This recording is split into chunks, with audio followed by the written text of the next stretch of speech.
wishing I could take a break from this world. Running on a hamster wheel, but searching for something I can't feel. I just wanna be. Hello and welcome to our first episode of A Night In Presents the podcast. First episode with a sister, I should say. I'm your co-host, Sharice Miller, and I'm here today with our beautiful guest, Brooke Taylor. Hello. Brooke Taylor, hello. How are you, sis? I'm doing wonderful. Good. So I got a little chance to chop it up with you just a little bit before, and I am super excited about this episode because I told everybody in episode 0, the pilot, that they are going to be so excited to meet you. I already knew who I wanted, and I was so glad when you said yes. Oh, yes. I was excited, too. I'm very interested in seeing how this goes, too. So talk to me. I want you to introduce yourself to our audience of A Night In Presents. Tell us your title at UO, please. All right. My name is Brooke Taylor. I am the label head owner of Unexpected Originals music label based out of Washington, D.C., also known for short UO music label. I am also an artist at my own label. We're independent. We use artists locally, mostly in the what we call the DMV area, which is the DC, Maryland, and Virginia area. We've been active since December 2019. So surprise, 2020. We weren't sure whether we would continue, but things have been going well. And mostly all of our artists are also witnesses. And so that makes the environment very, very nice to deal with. Brothers and sisters, it's siblings time, right? It's just getting together with family. I did notice that I saw you popping up everywhere. I was looking through IG for various events and things happening, and I kept seeing you pop up, and I was like, I'm gonna keep my eye on her. I'm gonna keep my eye on what they got going on. So talk to me about your artistry. Tell me about the woman, Brooke Taylor. Very interesting. So my artistry, I started, let's see, how do I say this? A long time ago, I joined a band, a local band that was maybe half witnesses, half non-witnesses, and we were a jazz band. I transitioned from a jazz band to a go-go band, which is a local music genre here in Washington, D.C.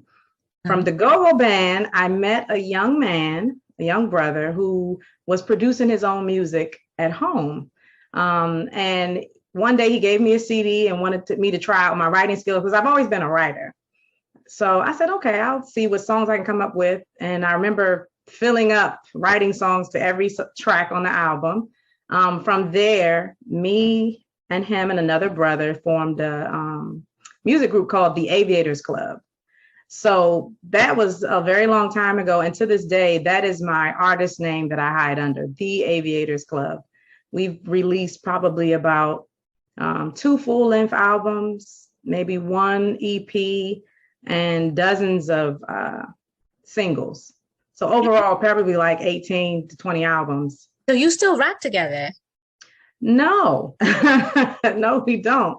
A lot of things have changed where now the Aviators Club, it was always intended to be a group that's like a conglomerate, consisting of several different artists, so that it's that nobody really stands out. And I've always appreciated that about the artist name, the group. Nobody really stands out. We're just producing good music.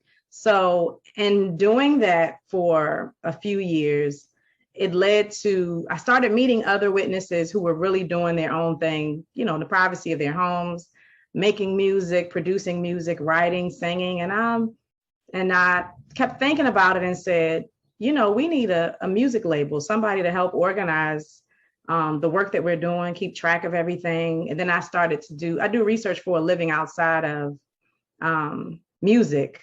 And so my secular job has definitely aided itself to producing this music label and helping the friends put their music out for distribution, keeping track of registration and all the things that come with running it. And I think in the beginning it was designed to just see if I could organize various artists, including myself, in my own endeavors. I want to put a pin in that because I really want to come back and talk to you about that just a little bit more. Sure. But I want to back into the art. When did you start writing? I started writing a long time ago. A long time ago. A long time ago. I would say were you always over 10 writing years ago. lyrics? Was it always lyrics? No, I was very into journalism, story writing, short stories. I love short stories, essays. I didn't pursue any of that. That was just a hobby. In college, I think I wanted to see if I could write songs, and I could not. So my songs ended up being just poetry. After college, I did a lot of poetry when I came home back to DC and would do different poetry events. And then it was in the band environment that this desire to really hone in on how do you write a song? What is its structure? That's when the artistry began to grow. And so the Aviators Club was the initial spark for that. Mm-hmm. And as I started writing more and more, then I became, like, my individual name, you can find me on social media, is Aviators Queenie. Someone gave me the nickname Queenie. And just to be Queenie, everybody's Queenie. So I'm the Aviators Queenie. Nice. So that's where that That's nice. That's such a lovely story. So I do want to talk about the differences between writing poetry and writing song. You talked about the structure. You also talked about how the progression has gotten you to this place where you're label head, right? So let's talk a little bit about what you saw in the differences. You said you started trying to write music, realized I'm better at writing poetry, but then you started to progress. How did that journey happen, and what exactly did you see in the differences? Right. So from junior high school, I would say that I have been groomed as a poet. From that period forward, we had some, I guess, new teachers who were introduced into the DC area, and they were trying to see what young Black children had in their minds and if they could express it in a certain way. So just the fact that at that time, expression, and can you get creative with how you express yourself instead of saying things like, this is like, you're doing more metaphorically speaking with your emotions. So from there, I felt at the time, they show you different types of poetry. You can fall into a category, or you can start to explore just more on your own creative writing. In college, when I attempted songwriting, it was more so of, somebody gave me a guitar, and my cousin had a guitar, and we would play a melody, and she would just come up with a melody that goes with that. And I could not do that to save my life at the time. I didn't even know the structure, a verse, a chorus, a bridge. And that is the difference between poetry and songwriting. You're categorizing, and it has a specific feel. Poetry is just about, and if you want a specific feeling to come across, it doesn't have any structure to it. It doesn't have to. Mm-hmm. You can just kind of freestyle. But for a song to really be moving, to be memorable, it is good to try to stick to that structure. Okay. Awesome. Thank you for that. Yeah. So I am always intrigued about the journey that happens internally. How did you feel as you were growing like this, as you're growing through these acknowledgments, you're being introduced to this genre, introduced to that genre, and shout out to the teachers that like to try to make a difference. Good job. Don't stop. So how are you feeling about this? Are you feeling like, I'm learning these things, but I know you said that was just a hobby. Okay. So now you're introduced to the structure of songwriting. Now, how are you feeling? Pretty much the same. I've always been a creative. I've always liked to make something, whether it's a physical something or, with lyrics and writing, that gets into emotional, gets into your thought, your psyche. So I've always felt decent about it, but it's not until you present it to somebody outside of yourself where you have that nervousness of, okay, do they get it? Do they understand what I'm trying to say? Do they like it? So whenever I presented something, even if it was a freestyle at band practice, my band members would kind of be like, oh, okay, yeah, this is pretty good. So you were kind of connecting? Kind of connecting. Kind of connecting. And then when we started with the group, the Aviators Club, it was just me and two other brothers. And whenever, like when I tell you they are so much more creative than I was, especially at the time when we first started. And I would go home and be like, okay, well, let me write to this and sing it for them later. And they would say, yeah, that's dope. Or, okay, it's cool. You kind of like, okay. And I think I'll tell you what happened. Our first recording was an 11-track album called The Notebook. We made physical CD copies. We threw a album listening party where we performed, I think, 2 songs live. And then we sold the album for everybody else to discover what else we had been working on. And we sold out of all the CDs at that party. And years later, different friends would be like, oh, I heard you singing something. I'm like, you heard me singing something? You kind of forget, you forget about it. Yeah, you can. It's old. So after that, you have to fast forward so many years and then random people. Do you have any more copies of that? No, we don't have any more copies. And I didn't intend to make any more until a young brother that I met at my job said, well, I've never heard you sing anything. Why isn't it streaming on Apple Music, Spotify? And I was like, I don't know, because that's too advanced for me. We talking CDs to digital distribution. Yes. So the feel was always, I felt pretty comfortable, and I started to get a little more confidence in my ability to convey an emotion to listeners. Once I got comfortable with, okay, if this is the emotion I want you to feel, and I'm pretty good at getting you to feel that, okay, let me explore other emotions. And I started writing some songs based off of emotion, some songs just based off of a feel good tone, or I want this to be easily memorable. So it's not always about emotion. Sometimes it's just, I just want this to be stuck in your head and you not know why it's stuck in your head. So we all have a song like that. We all have a song. Exactly. Just won't go away. Exactly. And it doesn't even have to be deep, right? Yeah. Yeah. It's just a matter of, and quite honestly, I have theories about that psychologically. The things that get stuck in your head, it could just be the environment and atmosphere that was happening at the time. Yeah, true. That note it got sewn in. It got stitched in, and now it's in there. It's a core memory. Right. And you know what else it is too? There are certain tone combinations done at a specific pace that we're familiar with already from nursery rhymes or from very popular songs that our parents could have played. And so it doesn't even need to be a full song. You can just have that one moment that reminds you of an Earth, Wind and Fire song. Chord, yeah. Yes. And then it'll stick with you. Yes, indeed. I really appreciate everything you've been saying, because I know a lot of our audience members are, first of all, brothers and sisters. Second, they love creativity. They love art.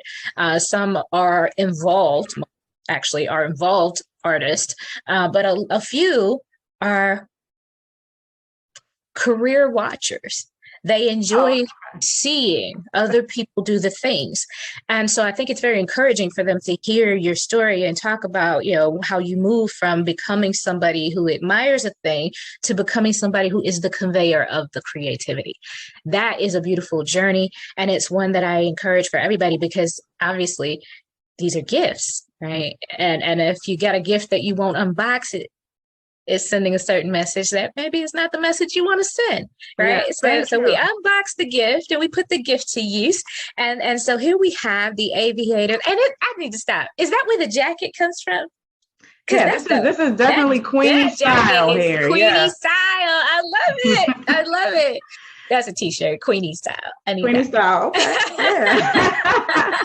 I love it. So when we talk to our siblings and we get to go back and forth and kind of just, rap with them about the arts and about their ambitions, there's some hesitancy, and it definitely is rooted in what you're describing in terms of coming to an identity, comfort and confidence. Comfort plus confidence is your identity.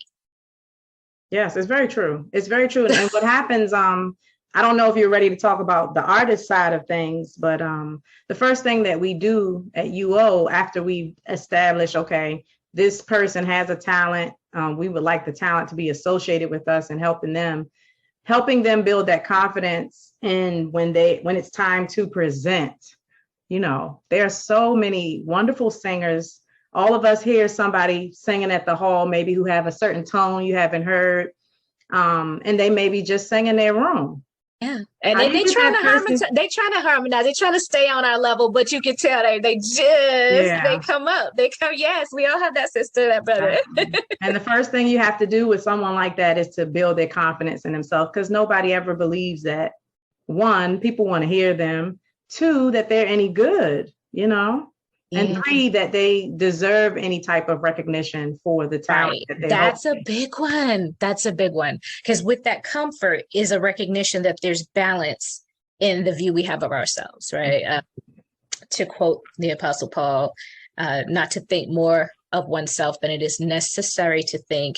To quote the governing body, that means that it is necessary to think. Yeah, that's understood. And yet here we go, no, and we self-deprecate, and we back away to the shadow, and we I'll be supportive. Somebody else is doing the thing. And yet this was a gift given to you. Ooh. It's a gift given to you. And now here you are. So the founding of UO, tell me that story. How did that come about? At the time, I would say 2018, 2017, I had at least two potential artists around me who were on their own. One brother, classically trained vocalist, beat out at least 600 people to become on Maryland State Choir in our area. Mm-hmm. You're auditioning with 1,400 people, but only 200 are getting selected. You have some type of skill there. Another brother who was working on producing, writing on his own, and he was so young, but so passionate. And I said, you really have a talent. I started listening to some of the songs, and we just started a friendship where you're listening to what each other are coming up with, you're critiquing one another. And in that process, you're making one another better. And with me being the oldest, it's more like this has the potential of being very professional. Yeah. This is no longer just a hobby. I listen to friends who have music making as a hobby a lot, but when it crosses over to that realm of, no, this is professional. This could be on a radio. This could be your vocal tone and your quality. So from that, I said, well, let me look into what does it take to organize artists. Let me do it for myself. So I started I think 2018, I started to do everything for my own artist name, the Aviators Club. All right, let's distribute it. Can we distribute it? Can we register it? Do I have the right performance rights organizations backing me up? If there is any money to be had, how does it get collected? How do I document everything? And once I was able to do it for myself, I said, okay, I could help the two brothers that I was associating with. And I said, well, let me see if we can get a single out for you two. Got the single out. Then I started meeting a few other that were really good, not just, mediocre. And I said, I have an idea. And for my idea, I want to have a meeting. In my meeting, I had already written up contracts and did all the research and said, okay, I think we started with 5 artists, as a matter of fact. That was a lot. Come on. What am I doing? Starting with 5 artists. So it's 5 of us. We all met, had a meeting, signed contracts. Uh-huh. All right, let's go. 2019. So it was a year of working on it by myself. And then, so we've had a total of at least 12 artists that have come and gone between the label from 2019 to 2022. Wow. I want us to get into your artist. You mentioned that your job with research helped you. You mentioned that having that firsthand experience, I did this, it happened like this and this and this, here are my lessons learned, here are, et cetera. Right. And I can totally relate to that because self-publishing as an author was a self-esteem project. It was a confidence project. I just wanted to do something for myself to say, I love you to me. Right. And then I did it and people were like, can you help me? And I'm like, can I help you? hold that thought, right? Right, exactly. Look into it, right? And yes, the fact is that quite often a support position puts you in the best position to run something. Because you know all the way from the bottom up Right. what things move and how they move and which and what time and best inefficiencies and so forth. And then, yes, you learn to improve upon them. So, never taking those positions for granted. Learn everything you can about them, because they will be the stepping stones to doing greater things if that's what your heart desires to do. Right. Yeah, so never, ever, what is the word? Never look down on the day of small beginnings. Right? Yeah, so, very true. I appreciate that story as well. That's such a good story that everybody can benefit from. And if you get an opportunity to follow UO Music Label, what's your IG, sis? So the UO Music Label, and IG is actually UO, the letter UO Music Label. Facebook, it's Unexpected Originals Music. And then my personal would be Aviators Queenie on Facebook and Instagram. Yeah. Thank you. So if you get a chance, please like, share, subscribe, follow, comment, because most importantly, listen. Go and listen. Yes. And listen and connect to these images and to these conversations and these comments, because what happens then is it starts to make an impact on your dreams. It starts to say, this is doable, and it's doable in a balanced way. I can do this, right? That's the thing that happens for me when I surround myself with people who are living a dream, living, and a dream doesn't have to be, magnanimous as owner or the label head. But when I see people who are doing what they really enjoy and they're passionate about, that's the people I want to be around me. I don't want the people who are hesitant to be the majority of the influence that I have. Right. Individuals telling you that, well, no, I don't know about that. Maybe you shouldn't.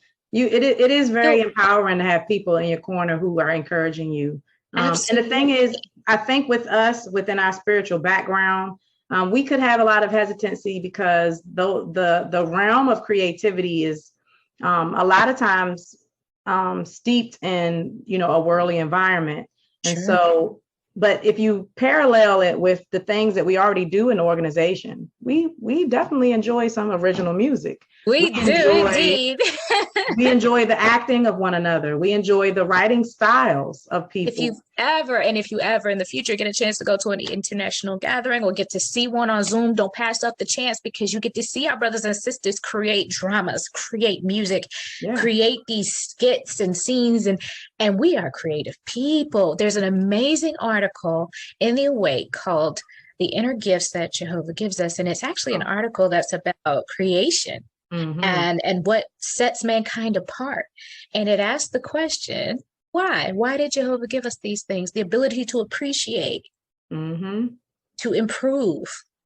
Yes, people have taught, mammals, other, they've taught them to paint things. They've taught them to do cute things, right? But you don't just go out into the wild and see elephants decide to paint them. Exactly. But humans do. Humans will I just need to paint this. I just need to write this. Yeah. And that is a gift. It's a beautiful gift. And we just have not really had the leisure with all the things in the system. Some of us have not had the leisure to pursue that. Right. But definitely balance, right? Because there's also an article about hobbies. Started as a hobby. Now she's a label head. But it started as a hobby that she writes things, right? Yeah. The balance of it is what gives us back our joy when the system tries to take it. That's all. And one thing too that we always discuss with artists is don't just make music just to entertain people now. You should be thinking about the new world. Come on. So the songs that we make, you want to make sure it can follow you right over, and you can still pick up where you left off. You will get caught in this system if you try to strive after the accolades that are given now, the streams, the viral factor of it all. If you chase after that, then you're just following I guess the worldly systematic transitory things. Those things will pass, and they will pass and not mean anything. But goals, right? And that's another reason why having people around you who are our siblings who are doing their dreams, because that way you'll know that it's balanced. Yeah, very The true. doing. You have that positive encouragement, like what we just heard from Brooke, that is, hey, keep your eye on the prize though, right? That's what you want. You want that coaching that's, oh, good job with the song. And oh, by the way, how are things at the hall? How are things at your congregation, your field service group? Yeah, it should never be Yeah, okay.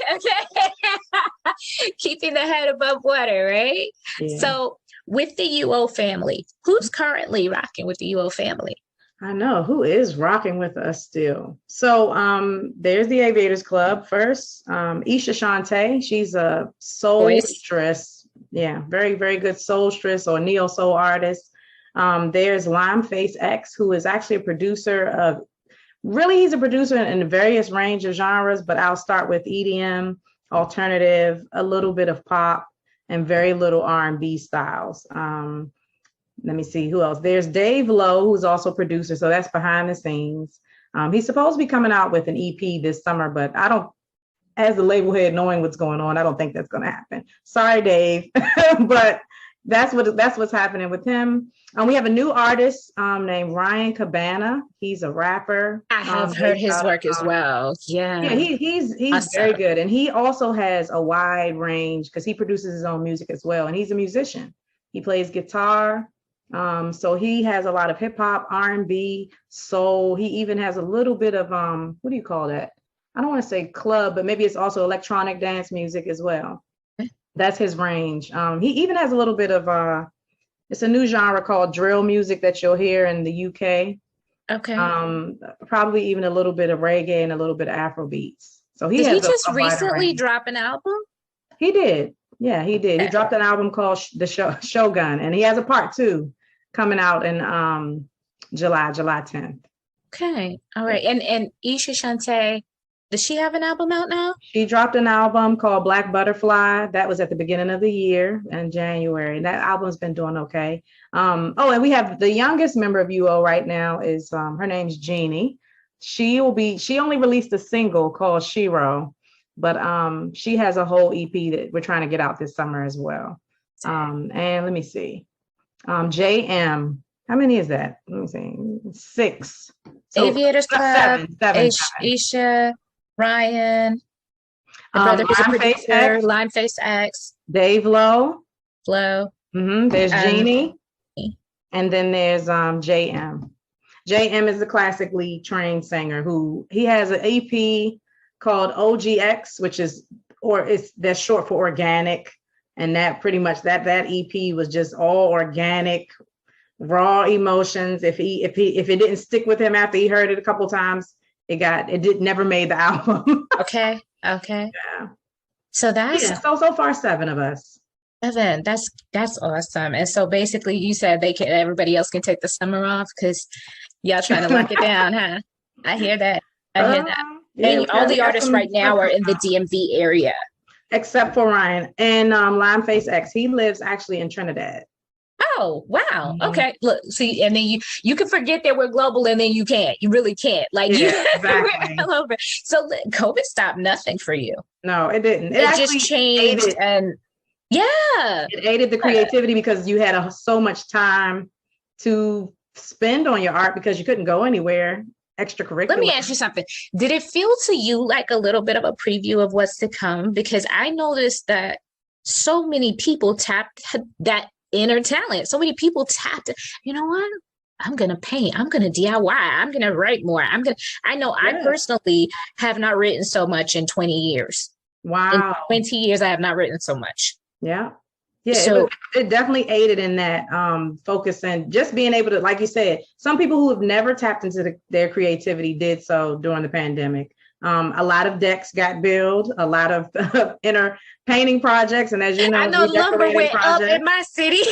Yeah.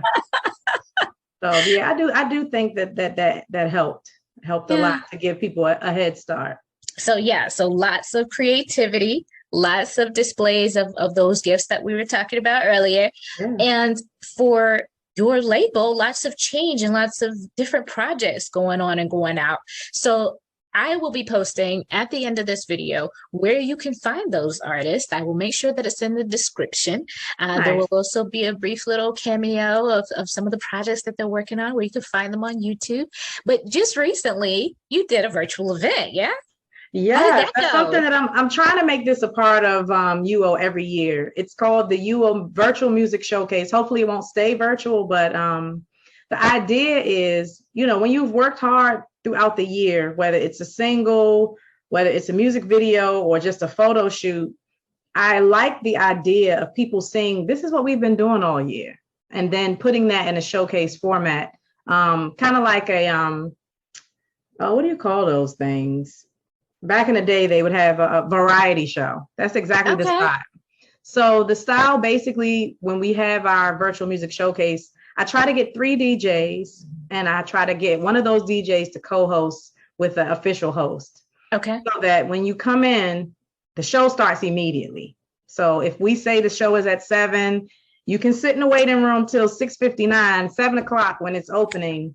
The show is starting. Welcome to the UO Music Virtual Showcase. I'm your host. This is your co-host. And then we get into either a music video or a live performance being streamed.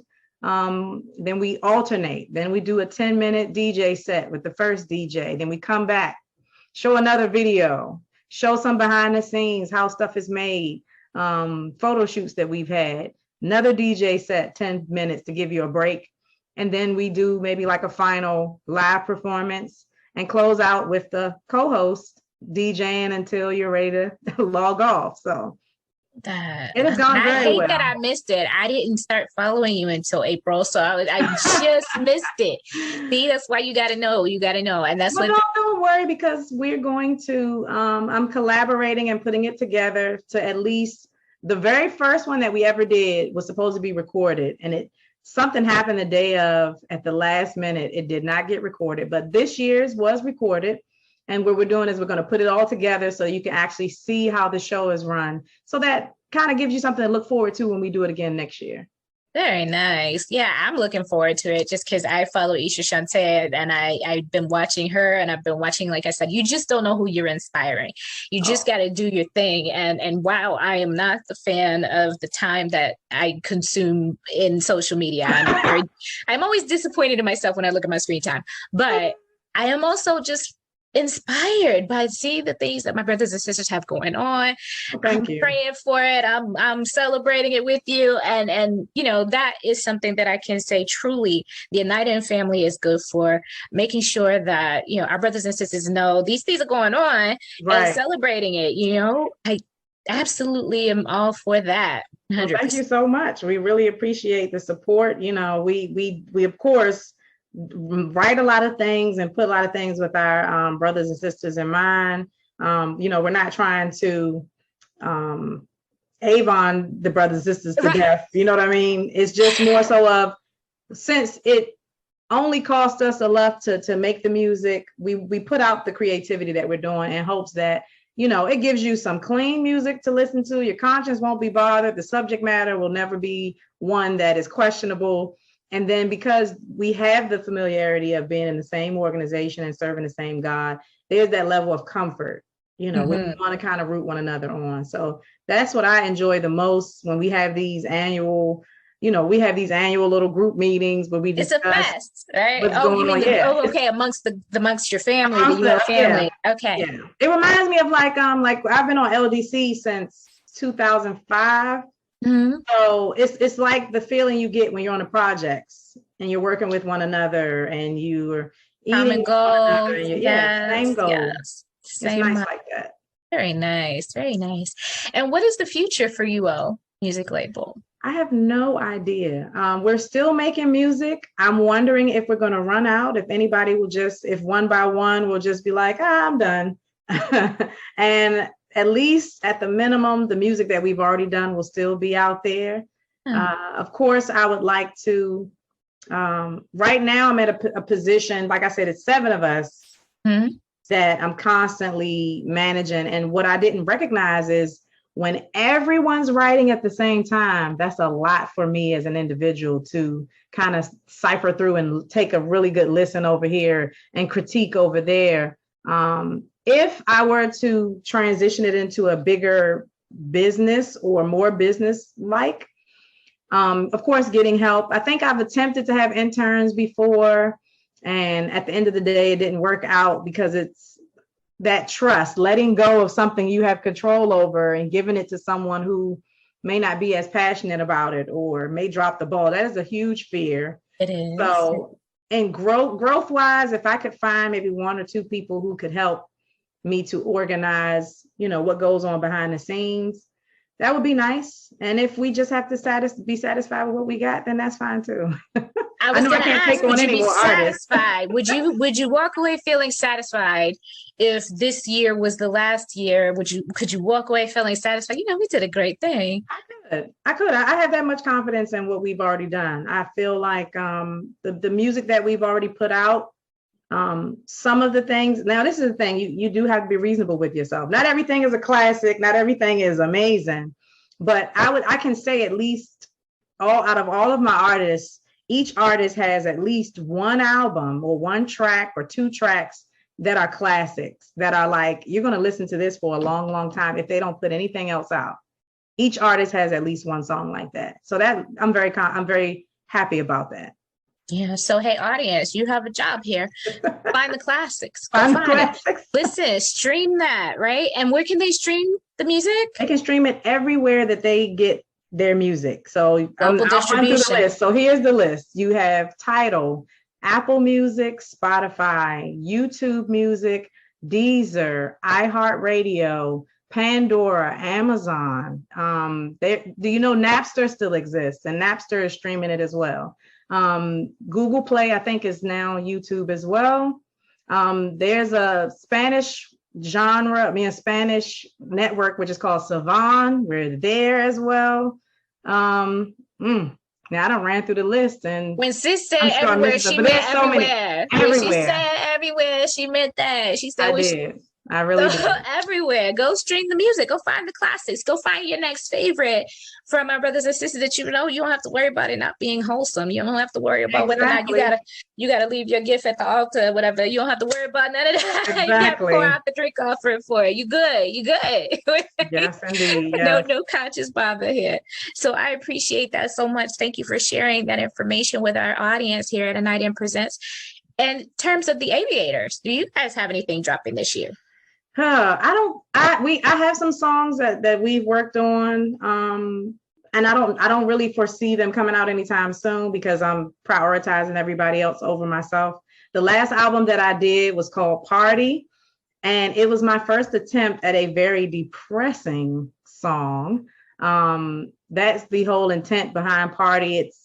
It's called Party, but as you listen to it, imagine a girl at a party who she's trying to put on this facade that she's having a great time, and she's very sad inside. So it conveys that idea. So that was my very first attempt at that.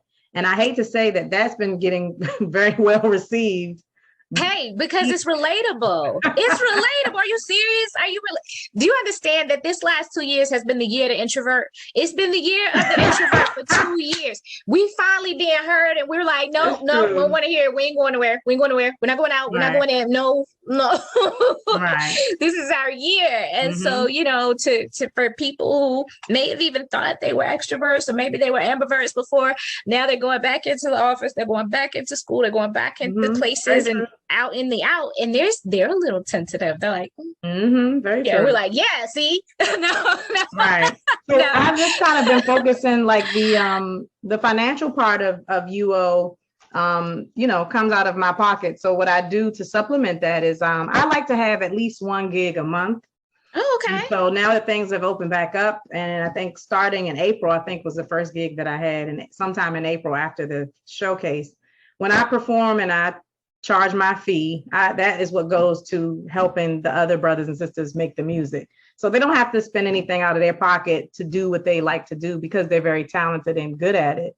And so that's what I'm hoping. So right now I'm booked up until, I think I don't have a gig in August. So people can actually come see you live.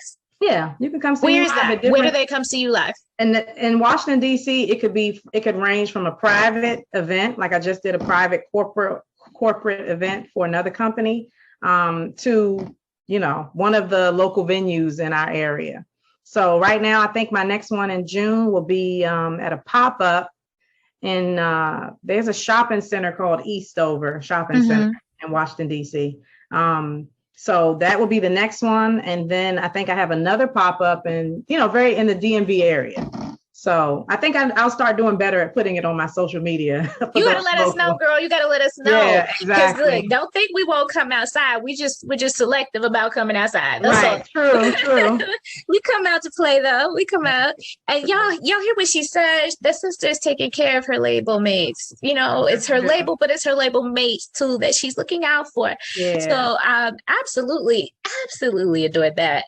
And you can't listen. So friends, I know we all understand, right? We all understand the price is the price. Sometimes you don't realize that you're taking care of multiple things when you take care of your brothers and sisters at these different events. If there's an online event, a virtual event, and they post it and say donations welcome, don't take for granted that they're just, pocketing that, because these brothers, look, this sister is making sure that other brothers and sisters are able to perform and do the things they're passionate about with that. So, we all understand the assignment.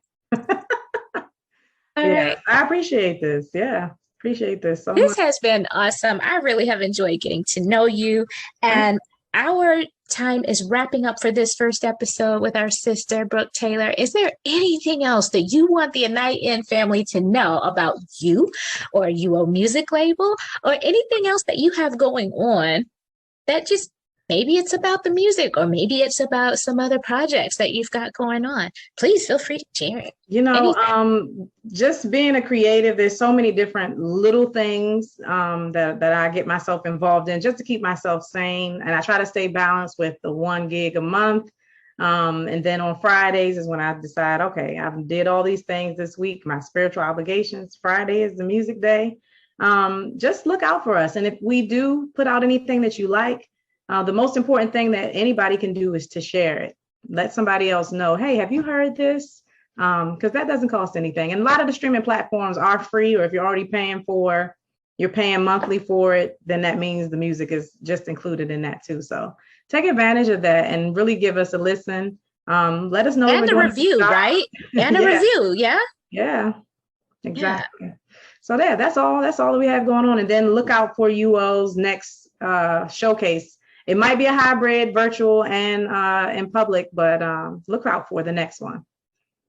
And follow those artists. Yeah. Oh, the easiest way too is we do have a YouTube page called, is it UO?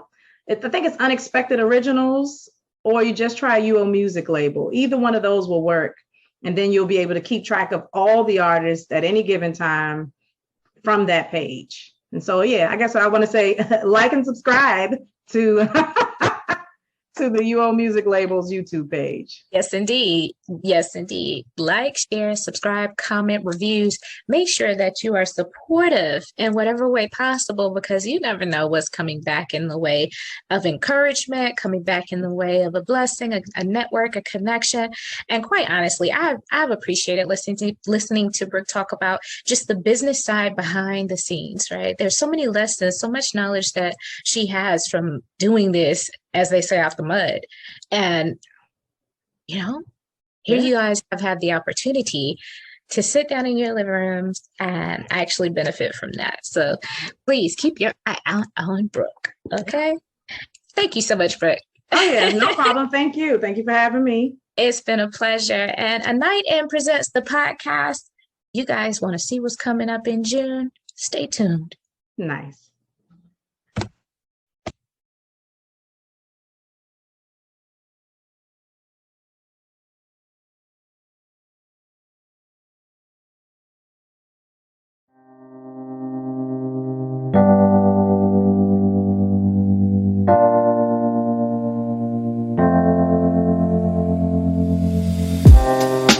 Living for weekends, wishing I could take a break from this world. Running on a hamster wheel, but searching for something I can't feel. I just wanna